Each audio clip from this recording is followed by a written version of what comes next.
Adapun faedah yang kelima, al-fawaid al-khamisah, anni ra'aitun nas, sesungguhnya aku melihat manusia, yaitu ba'dhum ba'dha, banyak yang menganiaya ataupun mencelah daripada orang lain satu dengan yang lainnya.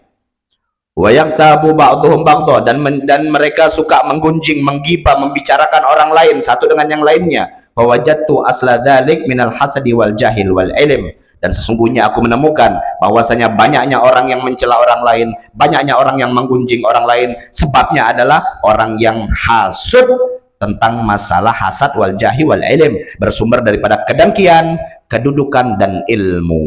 Kedengkian, kedudukan dan ilmu. Kadang ada orang yang ilmunya lebih luas daripada kita, kita hasud dengan mereka. Kadang ada orang yang lebih kaya daripada kita, hasud dengan mereka, sehingga kita dengki, sehingga menggibah, sehingga menggunjing, sehingga membicarakan, menjelek-jelekan. Kemudian kata beliau, fata'ammaltu fi qauli ta'ala, sehingga ketika aku melihat orang yang dalam keadaan begini, aku mengingat akan satu amanah, akan satu pesan dan peringatan daripada Allah Subhanahu wa taala.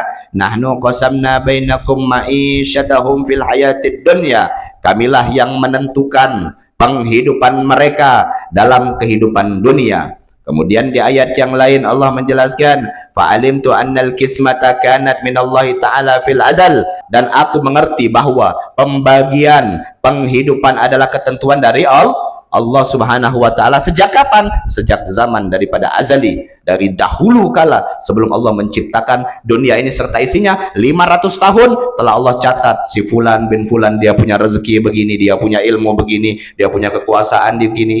Sehingga kata beliau, fama hasabtu ahadan wa raditu bi kismatillahi ta'ala, maka karena sebab ayat yang di atas, aku tidak pernah dan tidak ingin mendengki kepada seorang pun, kepada siapapun, dan aku ridha dengan pembahagian yang telah Allah tetapkan untuk tiap-tiap seorang hamba. Jadi orang yang dengki, orang yang hasad, orang yang iri, itu artinya seakan-akan dia tidak menerima takdir, seakan-akan dia tidak ridha dengan takdir yang Allah Subhanahu wa taala telah berikan kepada dia, sehingga dia iri, dia hasad, dia dengki. Maka Allah telah berikan peringatan dalam Al-Qur'anul Karim, nahnu qasamna baina ma'isyatahum fil hayatid dunya. Allah katakan, kamilah yang menentukan penghidupan mereka dalam kehidupan dunia.